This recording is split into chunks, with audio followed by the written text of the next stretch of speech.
Greetings folks, this is Wrongways Gamgee and welcome to Quick and Dirty Roleplaying.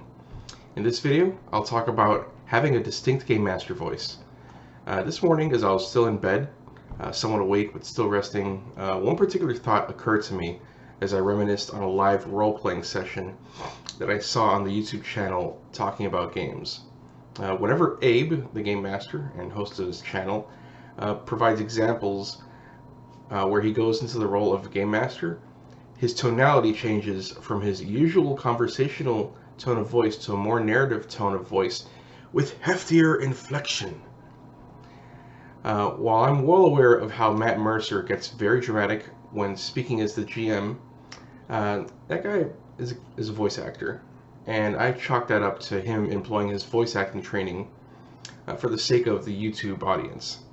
What I see from other amateur YouTube videos that show live tabletop role-playing game sessions, however, is something that I also do. We speak in the same conversational tone while we GM as when we're not GMing, and I don't think that helps get the player group into the mindset of this is role-playing time, something distinct from not role-playing time. Changing your behavior to get into a role is something not unique to GMing. It happens all over the place. Radio hosts, actors, teachers, drill sergeants, with Arlie Ermy being the quintessential drill instructor that all others channel when they dig into their recruits, etc. It seems like part of standing out in these jobs is getting into the role and using a distinct voice, just as we use masks when we're in these roles. When you literally change your voice in order to play a role, you enter into a different headspace from your usual self. I think this can be especially useful for anxious GMs as they disassociate to some degree from their anxieties and are in the present moment fulfilling their role.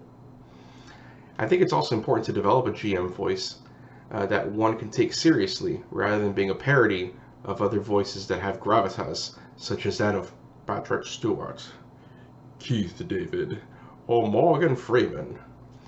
We're GMing here, not selling Allstate car insurance after all. The GM shouldn't draw so much attention to their voice that it becomes the main focus of the players, rather than what the GM is describing.